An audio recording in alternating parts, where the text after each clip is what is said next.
Welcome back, everybody. Men Crying in the Car podcast is back again. Okay, so yeah, I've been going for like 2, maybe 3 weeks, but don't pay attention to that. We are coming back stronger. We're coming back stronger than ever.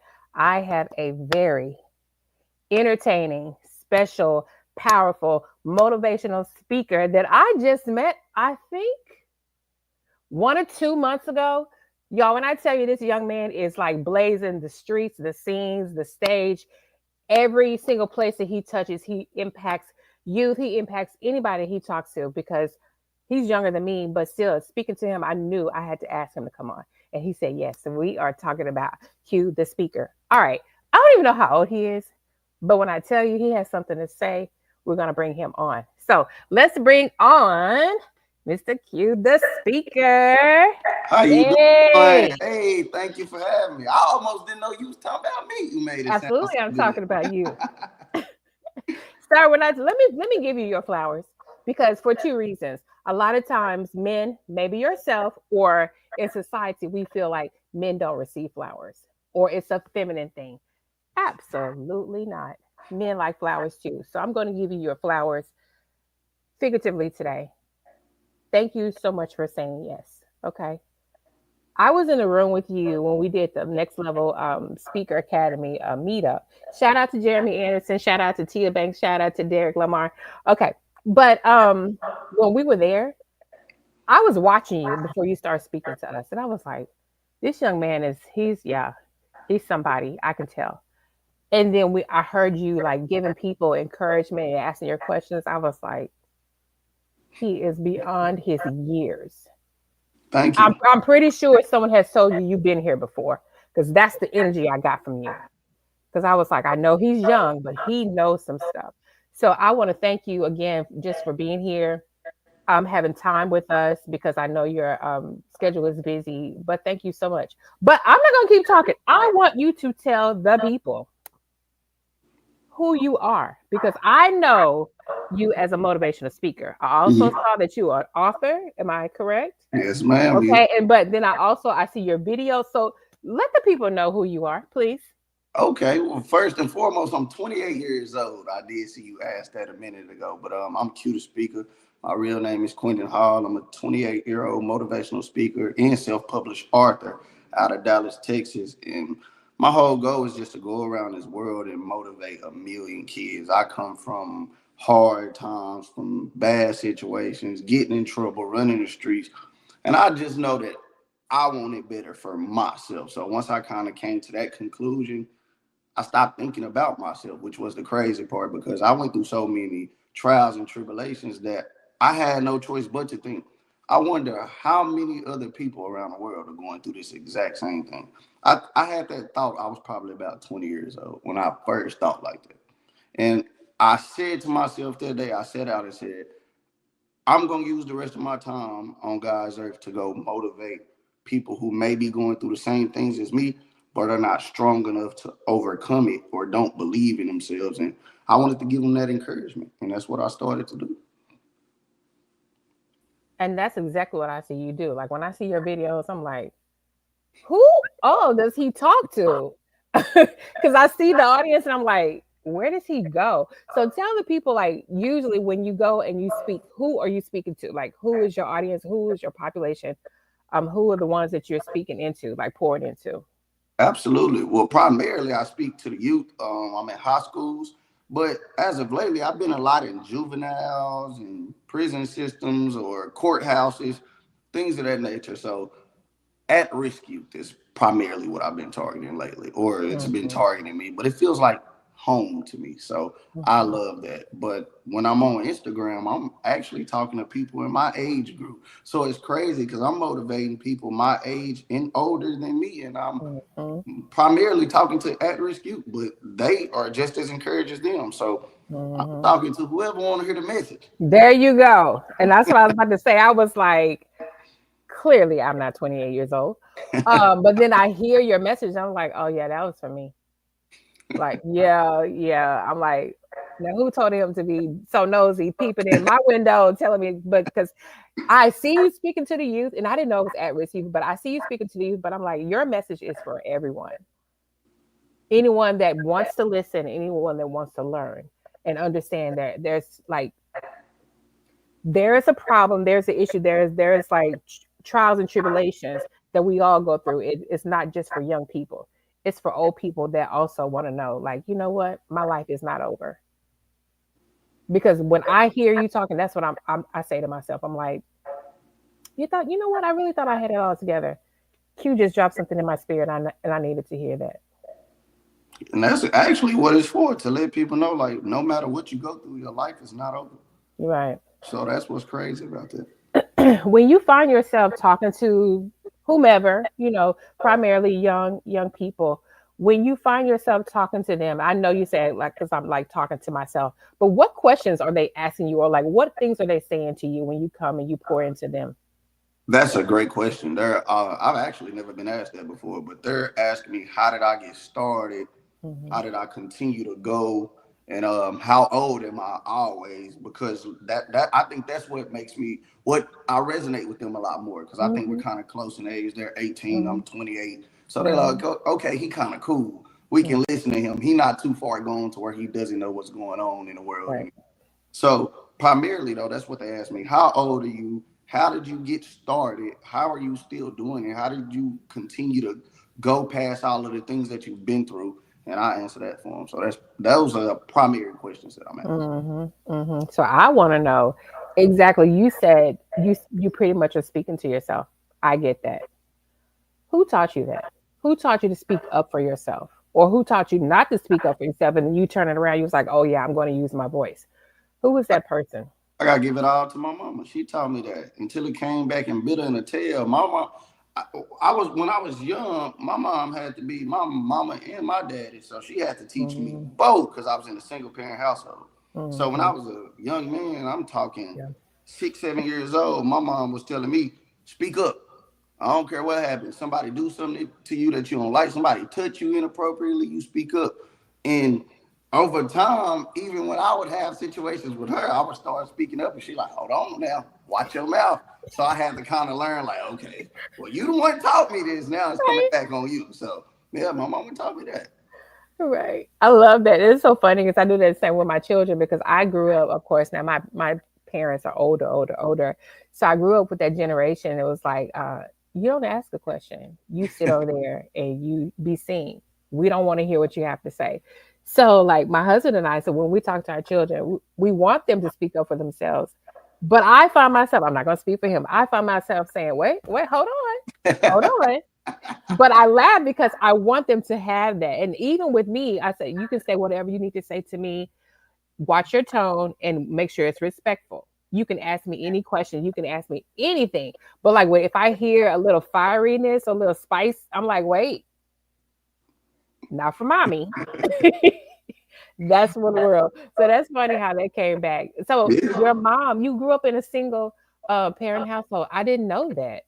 Was your where was your dad? he got a lot of kids. I mean, I'm starting to get to learn my dad. He a pretty cool guy, but I don't know Okay. where he was at. I can't say. But I do have a lot of siblings. I'm not sure. I didn't really have too many interactions with them growing up, so it was just Okay. me, my mom, and my sister. I have an older sister. So Okay. that's primarily how I grew up. I grew up as the man of the house as well. So at a very Mm, young age, having to learn I had to defend the turf for my mama and my sister. Like anything go wrong, I always felt like I had to be the person to protect them, which sounds weird because I was the youngest in the house. This is my mama and my older sister, but yeah. I always felt obligated to protect them. Yeah, because they're female. Absolutely. And, and it's always seen as the male as the protector, the provider, the one that's going to hold it all together. And even as you're at how old were you at the time when you feel like you need to protect the household? How old were you? Old as I can remember. I was feeling See, like this at 6 years old, see. 5 years old, as long as I can remember. So 5 and 6 year old, you're just walking around like, I'm gonna protect this house and no one can come in like that right there. Did you like put that label on yourself, or do you feel like being in that environment with your mom and your sister that you just had to do that? Like who told you you were the protector? Well, my mama instilled it in me, and then I carried it. Because you know, as like at 5 years old, 6 years old, I had to learn, hey, you need to take out the trash. Like you're the man of the house. For sure. Okay, cool. So then when you start doing these type of things, and me and my sister went to school together, like majority of our life. She a few grades older than me, but outside of that, we were kind of in the same and always within the same district and stuff. So Mm-hmm. anytime somebody messed with my sister, like I grew up fighting older men. My sister's 3 years older than me.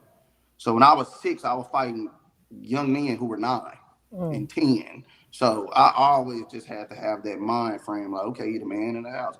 Anything go wrong, or my Mm. mom always taught me, like, make sure you watching your sister, make sure you walk on this side. If you ever go somewhere and you got to drop her off, make sure she walk in the house. Make sure I get in the house. So when she instilled these things in me, I just carried it and took it full fledged, and I Mm. never looked back. And it's just always been me. So I just always felt like a protector, like my entire Mhm. life. Yeah, I can see that now. So, okay, so that's a little bit about the relationship you had with your mom and your sister. What is the relationship you had between your mom and yourself as mother and son? What did that look like? That's an amazing question. So, my mama loved me to death, literally. She taught me everything I know, but Yeah. we had a great relationship, and then we had a rocky relationship because everything that my mom actually taught me and instilled in me that I took with me, I branched away from. Because Okay. I started getting in the streets and running around and getting in trouble. And I was in a single parent household. But I tell people all the time, the things that I actually indulged in, my mama didn't teach me none of that. But Uh-huh. she was at work all day and she couldn't Yeah. be two places at once. So Yeah. when she was at work, I'm at home, even though she would yell at me over the phone, you better not go outside, you better not take your butt outside. I mean, what you gonna do when you What know you gonna do? your mama get off work at 9 o'clock at night, and it's summer. I'm not sitting in this house all day. I'm Mm. about to go outside and figure something out, and that's how I just kind of got introduced to gangs and just different things, and stuff like that. So, Mm-hmm. so that also made it rocky. And then I would like to say this as well. Okay. A lot of people who don't know me personally don't understand either. My mom was a lesbian. So with that being said, that also kind of messed with the dynamics of our relationship as well, because Okay. I had to be at a young age overly masculine to compensate for like my mom's lifestyle. So I always had to Okay. fight because I didn't want people thinking, and I don't have nothing against it, but I didn't want people thinking I was gay. But that was just my mom lifestyle. So Yeah. she didn't also understand and this is to anybody who might date the same sex. You don't understand how that affects kids sometimes For because sure. I couldn't have company. We were the weird kids on the block. Like me and my sister, you got to think Mhm. my mom was dating another woman. So at Mhm. 7, 8 years old, my homies can't come to the crib because his mama over there teaching the wrong way of life. And my mom was a Mhm. great person, so I had to fight a Mhm. lot because people feel Mhm. like, oh, your mama weird, or your mama don't Mhm. know what she over there doing. I'm like, who you talking to? Like this the lady that's raising me. I got in a lot of fights because of my mama, like Yeah. a lot of them. Like I've been fighting my entire life. Yeah. So that kind of made but it was so much love because she still instilled all of these great things in me and told me not to care about what people think, but it ended up affecting me still. But she always wanted me to just, who cares? Take the high road, go chase your passion, your dreams. But Mm. I still feel victim to life. Hmm. I had a question, and then when you said that, that question went out of my head. Victim of life. Like, okay, break that down for me just a little bit more. So if And I and part two to that as well. Mm. What made you choose that word victim? Okay. That's crazy because it kind of aligns with my book as well. My book is named The Poison Dreamer. Okay.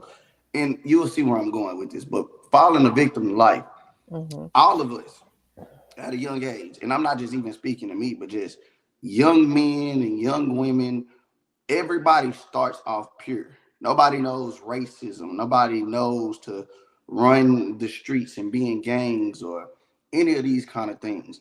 And then things happen to people. People get molested, raped. They grow up in a house where they're being assaulted by a stepdaddy or their mother hate them. They go outside, they start getting in trouble, they start getting arrested, they get turned on to drugs. you become a victim to life. There's only so much your mama can teach you when she still got to go, or a parent, a guardian in general can teach you when they got to go out, they got to go provide. They got to go put a roof over your head. So you're also influenced by people's house you go over, the streets, the school system, the teachers.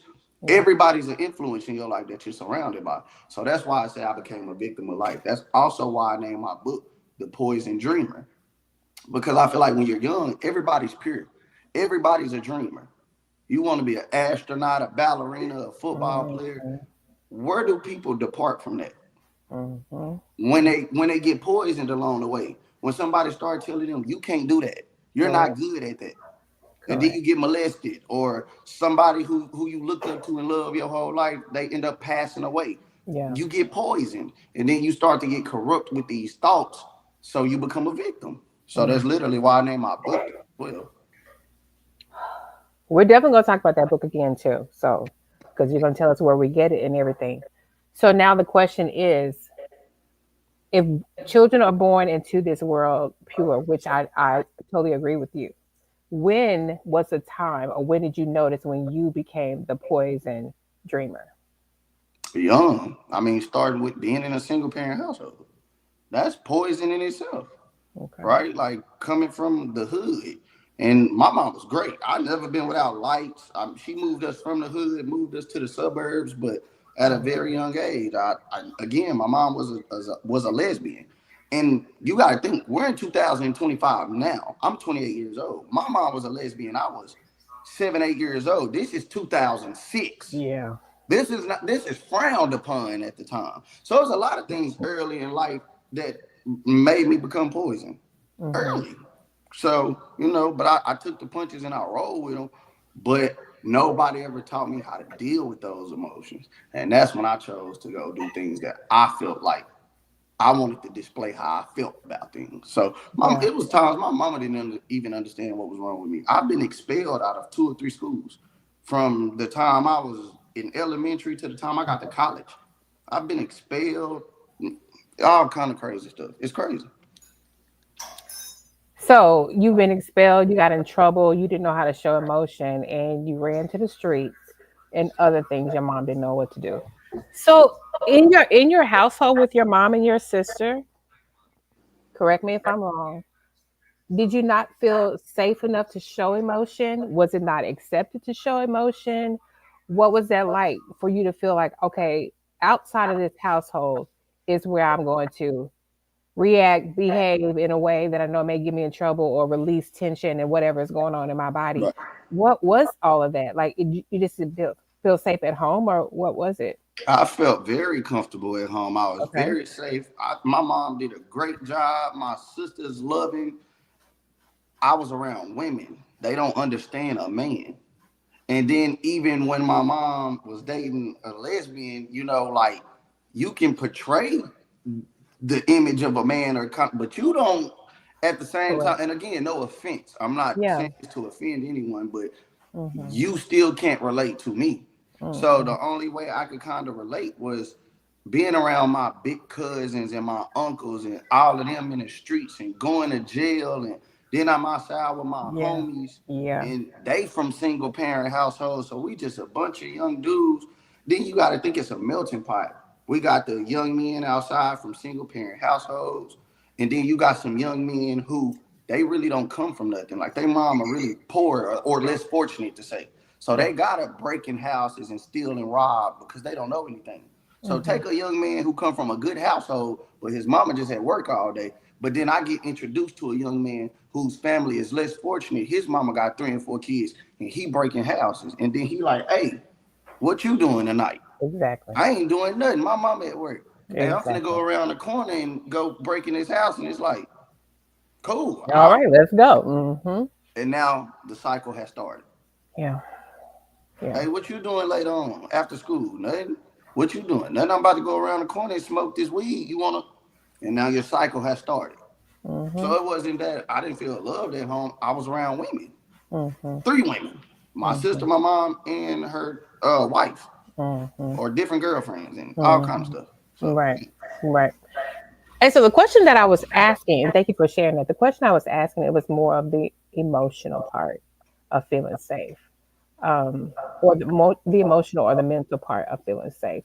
Because I know, like for me and some people that I have interviewed before, when we didn't feel safe at home to share, to say that we were sad, that we were whatever, it was displayed on the outside in some type Mm-hmm. of way. Either we got in Mm-hmm. trouble, or like for me, I excelled in Mm-hmm. school. Everybody loved me. I was a class favorite. All the teachers loved me. I excelled. But that was me crying out, and everybody just thought, "No, she's such a great student." I'm like, "No, I'm hurting." Right. Um, so that was like more of my question. Like, did you feel safe emotionally or mentally at home? I think this is what to answer directly to that question. I think Mm. I became emotionally detached. Is what I would say. I think Oh yeah. I think I disconnected my emotions because I was dealing with women, so I always felt misunderstood. And women are very vulnerable and in tune with their emotions. Yeah. And then as a young man, my mom can't really teach me how to be a man and Mm-hmm. understand me. And then every time I'm trying to explain something to her, she doesn't get it. Mm-hmm. Then I try to explain something to my sister, she doesn't get it, or she's on the phone with a boy or doing girl stuff in her room, and then her wife tries to essentially act like she understands it, but it's still like Mm-hmm. you don't really get it either. So Yeah. you stop voicing your opinion more so. Mm-hmm. So that's what it was for me. I got tired of talking. It was like, you know what? Mm-hmm. I don't even want to talk no more. I'm gonna go outside. I'm gonna go talk to myself. I opened up to my cousins and uncles and my partners outside, and that's Yeah. how I went about mine.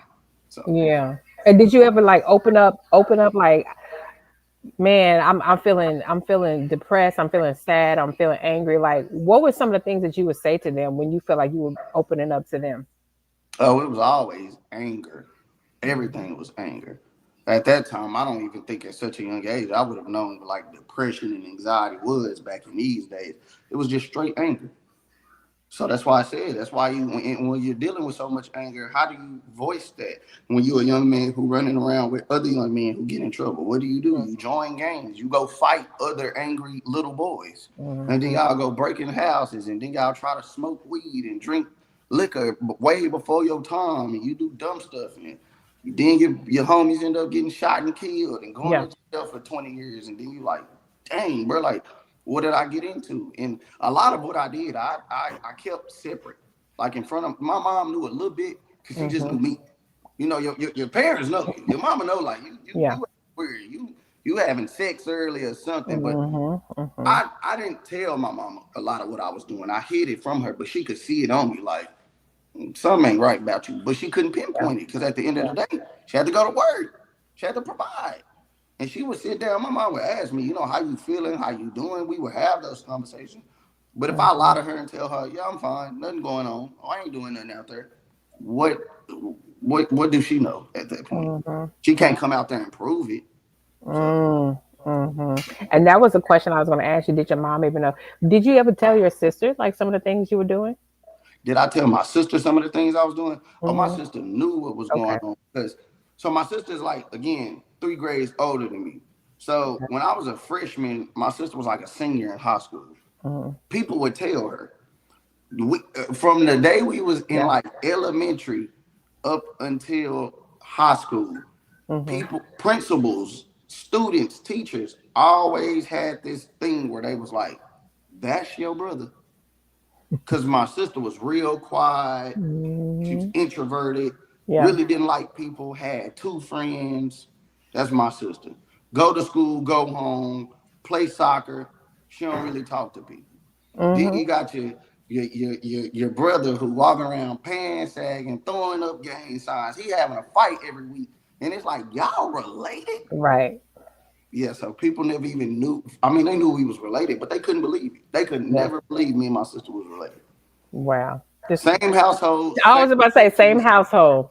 same teachers, same Mhm. principals, and went about it 2 different ways. Mhm. Mhm. Two completely different ways. That's how it is. That's how it is. Like, I would say maybe half of the men that come on, they say that like even growing up in the same household with their siblings, they had a different path. Absolutely. I'm like, wow. And it goes back, in my opinion, it goes back to not being able to express yourself in the manner or feeling relatable or feeling, supported. And if you didn't have that in your household, you're gonna have that on the outside. So even that same household, same mom, same this, same rules, but it was just like, what? This is totally different. Absolutely, absolutely. Now, let me see. Had you, I don't know if you even thought about this, I don't even know if you care about this. Had you had a male figure somewhere in the household or close to the household, do you think you would have done half of the stuff that you did? Do you think you would have done none of it? Like, what do you think you would have done? If I would have had a male figure present at all time, I'm not gonna say around, but present in Hmm. the house, no. I would Okay. actually argue like growing up. That's when it started being disrespectful. I used to always tell my mama, "Man, I wish it was a dude in here. Y'all don't understand me. It's just all women. Y'all get on my nerves." Like Hmm. saying stuff like that. So if it would have been somebody to actually teach me right and wrong and how to go about things, that's Hmm. why I chose to be rebellious. And then Hmm. you got to think, mothers, women are very overprotective about their children. Like they don't, y'all are. It's like y'all get kind of timid and scared. Like you don't want Except them for to play. me. Okay, okay, but it's like you don't want them to play football. It's just Hmm. like, oh my God, there's so much stuff. So it was like my mom didn't even want me to do so. She almost made me choose to be rebellious. I would be like, "Hey, mom, can I go to a party?" No. What if somebody get kidnapped? What if a shooting happened at the party? No, you can't go. And I was like, "All right, wait till you go to sleep. Uh-huh. I'm gonna go anyway. I'm gonna go anyway." Yeah. So that's how it started for me. Okay, you don't want to let me do nothing because you don't understand. Hmm. I gotta be a boy. You gotta let me. You gotta let me experience life. You don't want to let me do anything. I'm That's gonna go right. find out how it is out there. You don't have to let me because you can't watch me all day. There So you it's go. it, and it's only so many whoopings and punishment you can get Oh God. as a growing young man. Because then you start playing football, you start lifting weights, you get a little stronger. A belt don't hurt that much no more when you get to a certain age. So it's like, all you gonna do is whoop me or take my phone. I take those consequences. But people don't understand the Hmm. psychological aspect behind that because Hmm. the same young man who's like, I'll take the whooping, I'll take the phone being took from me, is the same young man who's like, I'm not gonna go to court. I'll take the warrant. Then the Yeah. warrant get issued for your arrest. Then how many years y'all gonna give me? 2 years? I can take the 2 years. That's nothing. I've been so it all ties into each other. So that form of being rebellious, once I did it for so long, Yeah. men actually couldn't come in my life because I didn't respect men. Because then as a young I didn't. Because I was also a young man who when men would try to tell me things I had been so long without a man, hey, you're not my daddy. That you my Hmm. daddy, but you can't tell me that. Who is you? I don't gotta listen Hmm. to you. You're not my daddy. So I had that issue as well. So Oh man, it's like both sides of it, and I can see that too because if it's not in your life, and then now all of a sudden you're like, I'm at a certain age where I'm doing this, I'm doing that, like I don't need a daddy now. And who are you to come over here? Because it's like, were you okay? Anger is what popped up, but were you angry that now men are trying to show you interest? Like I want to give you advice. Like, were you angry? Like, oh, now y'all want to come around? Was it that, or what would you say that it was when men start showing up in your life like, hey, don't do this, don't do this, don't do that? I think it was just anger from having to figure it all out. Not, and I don't mean like life, because again, my mom provided and taught Yeah, me the morals and good character and principles of life. But yeah. just as a young man trying to figure things out was so heavily relied on myself. It was Mhm. like, bro, I don't need your help. Like even in my life today, I'm 28 years old and I've Yeah. had to force myself to build a relationship with my biological father because he's getting old. But Okay. I went so many years, like my daddy used to call me, like he would call me and say, hey, like, let's hang out, let's get to know each other. I was 19, 20. But I don't know what you want to know. What we need to hang out for. So for a long Right. time I pushed it away. Rebellious, being rebellious. I Mhm. don't want to know you. There's nothing you can. I've already made myself. I built myself. It's nothing you could do for me. And then Mm. my mom wasn't always a lesbian. When I was in my younger years, she dated a few men, and I always did that with them. Like, you're not my Yeah. dad. I don't have to listen to you. So I never wanted to listen to men who I felt like, I don't really know you that well. Because how does relationships go? You date a Yeah. man for a year or two, and then that man comes in your life. Maybe he disciplines you or not, and then he leaves. Maybe a new person comes in or something. I'm not gonna have no. Not saying that's how my mama was, but I'm not gonna have 3 or 4 different men whooping me. You're not doing that. I don't care if I'm 6 or 7 or whatever. I'm not letting 3 or 4 different men. I don't know you. Like, and I'm not gonna lie, like my mom took me to therapy for that because I used to tell me in that, like, bro, I will do something to you, I'll kill you. I'm 7 years old talking like that. My mom like, something wrong with this man. But that was literally my reality. You're not touching me. I don't know you like that. Why am I gonna let you discipline me? No. No. Yeah, you were already a young man. Talking like that, it's like, who are you? Like, you're not getting ready. Yeah, that okay. Are you open to admit that there was hurt? 100%. Okay, Absolutely. okay, I'm not naive about anything. 100% I was hurt. I was hurt about a lot of things. I was hurt okay. about not having a father. I was hurt about my mom being a lesbian. I was hurt about my mom not being able to attend certain things because she had to work as a Yeah, single parent. Like, growing up, I would have football games. She could make some of them, but then there was a lot of times I would look up in the stands or look in the crowd, and she wasn't there. She was at work. My daddy wasn't there. Wasn't nobody. So it was me. It was yeah, just me. And so, yeah, for sure. Heard about a lot. yeah. Absolutely, of course. So 100. I'm glad you were able to say that because some people still want to admit that things hurt, but we act out because we are hurt or ignored or feel neglected, like whatever the reason is. But it usually comes back to like, I don't feel loved. I don't feel seen. So those things. So when you're able to admit that hurt is part of it, I think you're ahead of the game. I really do. Because that's a vulnerable statement you just said right there.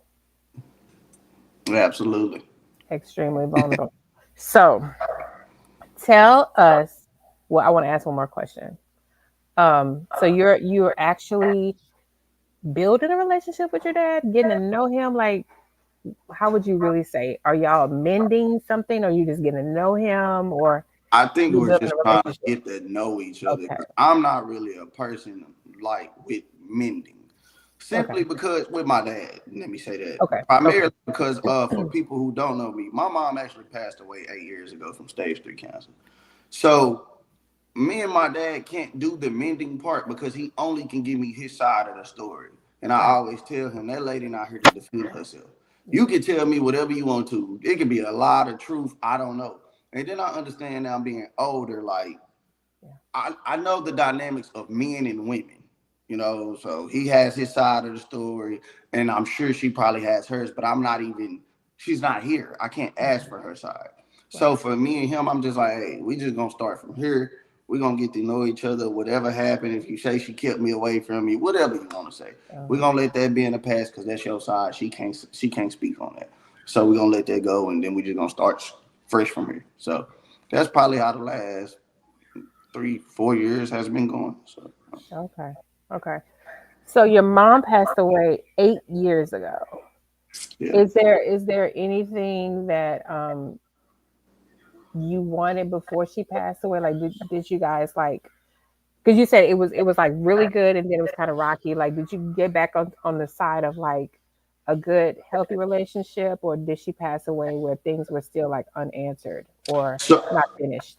that's a great question. So I left the house when I was like 17 or 18, and Okay. me and my mom didn't speak for like a year. Okay. So then when I turned 19, me and my mom started back speaking, and she passed away when I was 20.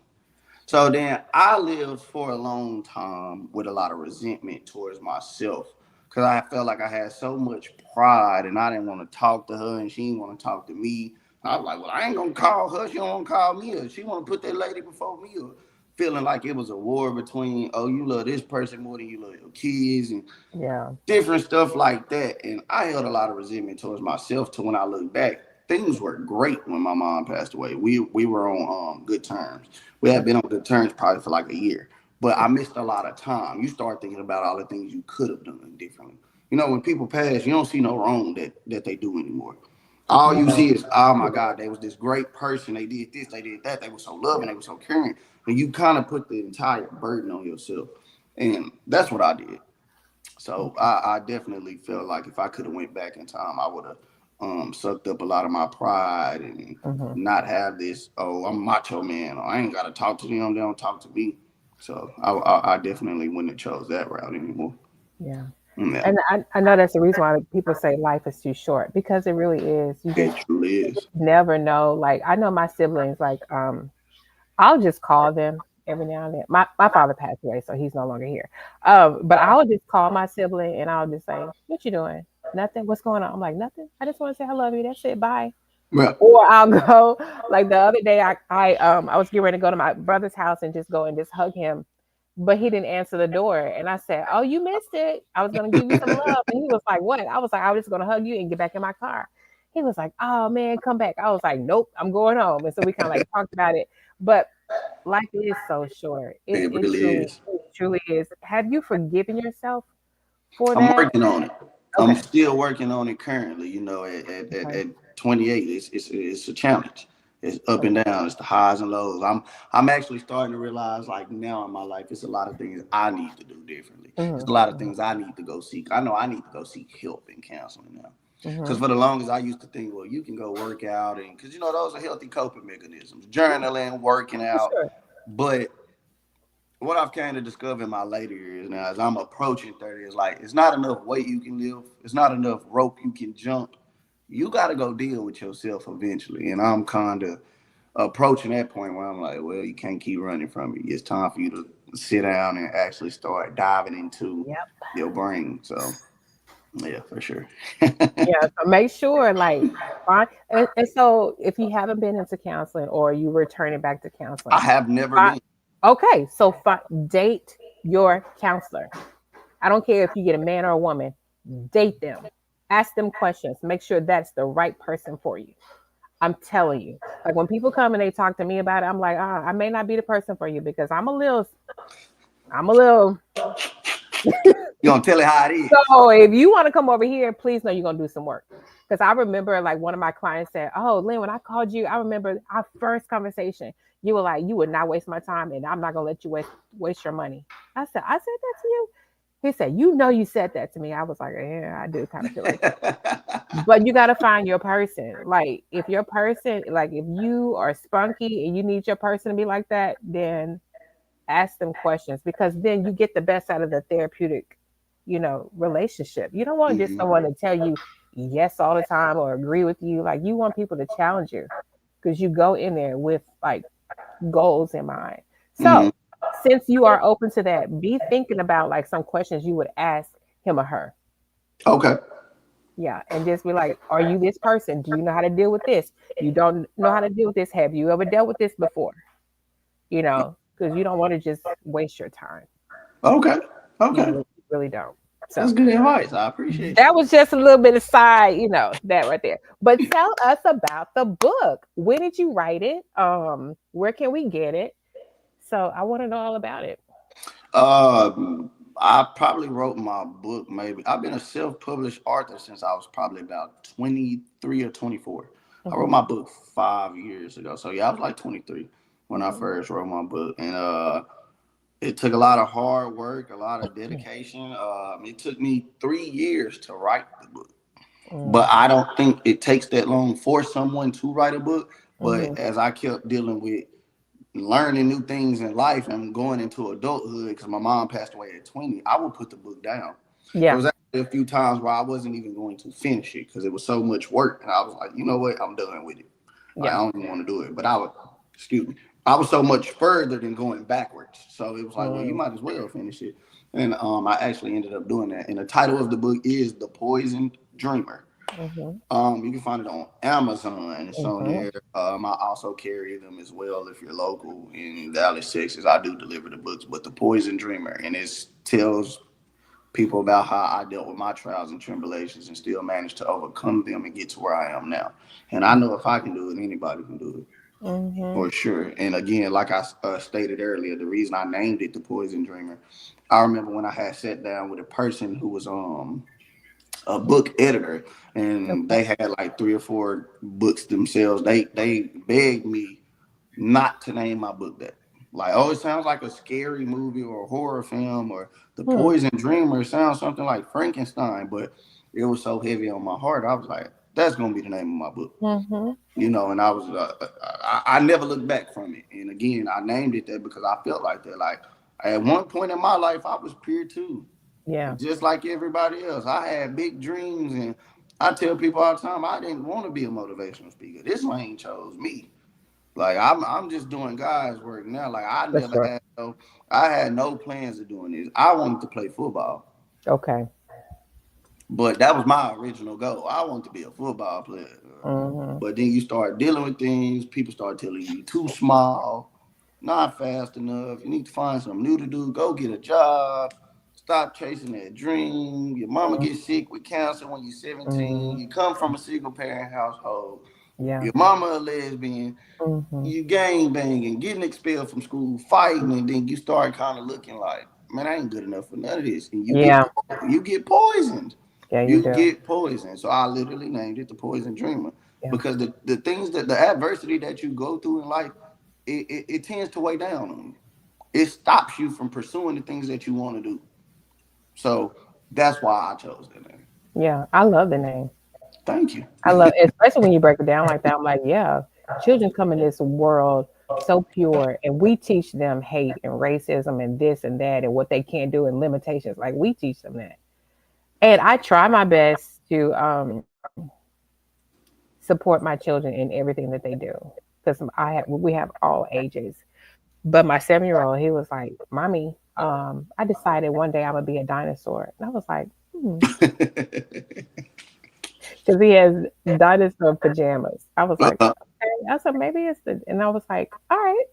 So then, like, a couple of weeks later, a couple of days later, he was like, you know what? I was just playing with you. I just wanted to see if you was going to support me. I was like, oh, excuse me. This is truly my son because he wants to be an architect or whatever. And I was like, Okay. oh, okay. So, yeah, just being able to just hear how children are so pure and then we are poison because we do like society. I'm part of society, so I find fault in myself doing that as well. It's like I may have a thought like how life is, and my children say, oh, I'm gonna do it. I'm like, oh, I don't know, and I'm like, wait, stop doing that. Let them figure that out, you know. Because subconsciously, when you start telling them, well, I don't know, and don't do that, and I don't think that's what you want to do, Right, or you're right, not tall enough to do that, you're right. not fast. Subconsciously, that starts to play on them. And then It does. before they would actually do that thing, they Yeah. would think about that. Well, mama said I'm not, and that plays on people. So, I think this is a great segue for you to look into look into this camera, and there's gonna be a mom because I'm listening to you too. There's gonna be a mom, there's gonna be a parent, there's gonna be some talk to that parent and give us some advice. Say, leave your baby boy alone. We need to leave it, like talk to that parent because mhm. we think we know everything and we don't. Let us know. um, What advice would honestly, you give us? I would just say back to the cliche saying of what we just spoke about earlier. Life really is short, and to enjoy the moment as a child, because I don't have children, but as the child of my mother, I look back on even things and I'm like, man, I wish I would have done this. And to parents, your child's not always going to be 6. He's not always going to be 7. There's going to be one day he's going to be too busy, or she's going to be too busy to even want to come and visit you when they start getting married and having their own family. So enjoy the moments as much as they might get on your nerves. You want to whoop them, but have empathy for them, have compassion, and be understanding because when it's gone, it's gone. It's only so long they're gonna be a young man or woman. Then they become a preteen. It's only so long they're gonna be a preteen. Then they're gonna become a teenager. Then after they become a teenager, they're gonna become a young adult. Then an adult. Then they're gonna start their own family. And you're gonna look back on those times and wish you could get those back. Cause I look back on times and I'm like, man, I wish I would have listened to my mother. I wish I wouldn't have been as disrespectful. And I would have showed more empathy and compassion for her because now I don't have the opportunity to do so. So while you still have the two opportunity, enjoy it, embrace it. Like, cause it literally is not gonna last forever. It is not. So Q, I know you do things in the community. Let us know, like, do you have any upcoming events, any speaking engagements? How can we support you? I just my Instagram is Q the Speaker, as all of my social platforms obviously are all right there. My book is on net. I say Netflix. My book is on Amazon. You can go grab. Netflix. You never know. Yeah. Maybe you speaking something into it. You never know. I don't know how that popped up, but I did just have a speaking event. I've had two actually. I just went to a mentoring thing in South Dallas. I spoke at Lusteria. My next event that I think I have coming up is actually gonna be the chapter meetup Yeah. from June 6th through 8th. So I think I want to go learn from some greats and see how I can apply that to my business. And then I'm gonna bring it back to Dallas and see how we can take this thing global. But the goal is still the same, and it's to go around the world and motivate 1 million kids and let them, or 1 million people in general, and just let them know no matter what you go through, you still can overcome those things and you can be as great as you want to be. So that's the message to everyone in the world, or primarily to the youth, but that's the goal. For sure. One last thing. Yes, ma'am. Who's this? See Dot? C. Jones, Yeah, yeah, I yeah, can't yeah. see him, but what did he Yeah, say? he was like cute, That's and then my he said boy. C. he was Jones, like what up, baby? drop the link for the book. Oh yeah, do you have a link for the book? Put it in there because you should be able to put it in the chat. If not, I'll do it for you. Okay, Um, can I just send it to you? I don't know how to yeah, drop. send it to me behind, and then I'll put it over here. Okay, I'll send it to While you're talking, I'll put the link in for the book. you. Okay, This is what I want you to do. Every now and then I'll say, hey, speak to that man or that young man or that older man that may catch the replay. What does he need to hear? What advice would you have for him? just about life in general, or about today? Just because the podcast is called Men Cry in the Car. What advice did you have about emotions, about life, about getting help, like life in general, whatever you want to say to that man right now that's watching? Eventually, it all get too heavy. Again, like I said, it's not enough rope you can jump, not enough weights you can lift, and you can be as strong as you want to be. And for a lot of different men, it's different time. And some men are only strong for 6 months. Some men are strong for 10 years. But eventually, it's gonna break you down. It's gonna leave. It's gonna come to a point where you're gonna be like, I gotta go talk to God. I gotta go find a counselor because you can only get so far by yourself. And if you continue to do that, it's going to reflect in your day-to-day life, your interactions with people. You'll be able to see it on your skin. Like when I was going through hard times and dealing with adversity, I had acne everywhere. And I don't know if it was just because I was eating bad, I was stressed all the time, I was depressed, angry, I didn't feel good, I wasn't in the gym. And you can't hold on to it forever. Eventually, you're going to have to let it go. And my advice to you would be choose to let it go before it gets to a point where it weighs down on you. Because when it weighs down on you, you're already exhausted. But if you choose to say, hey, I don't want to continue to carry these burdens, you've made the right decision. But eventually, either way, you're gonna get to that point. I agree. Thank you so much for that. Because Absolutely. again, this is Men Cry in the Car. People hear me talk all the time. I want y'all to start talking to each other simply because, like I said to you before, you all need a place where you can have a community. You find your support, you find your tribe, you find like, because this is the creation for you guys. You guys are going to build this, not me. I'm here Absolutely. being obedient because that's what God told me to do, but this is for y'all. So I appreciate you being here. I appreciate you pouring into the podcast. I'm definitely going to be, coming back around to you next year. Like I said, we're going to be doing some things, but Thank you so much. I really, really enjoyed this energy from you. I enjoy like, and I may have to bring you back again for sure because Bring me back. I Let's feel do like it. you got some more to say. I I feel like got you just way more. do. I got way more to say. We can do it. I appreciate you for having me. And Hmm. honestly, I love the name of the podcast because I've only known men to cry in two places: the car or the shower. I ain't never known them to cry nowhere else. It's rare you see men cry in public. We all strong and we all don't want to show our emotions. And I Yeah. mean, I was even watching the interview, the episode you had with Adam Wilson. He was saying the same thing. Like you're taught that, hey, don't cry in front of your wife. Be tough. From the time you're a kid, you fall off a bike, suck it up. You ain't no punk. And you never know when it is okay to cry. Yeah. Or if you do cry, especially in front of women, sometimes they will weaponize it against you. So Ooh. it's just different. So men are never comfortable crying.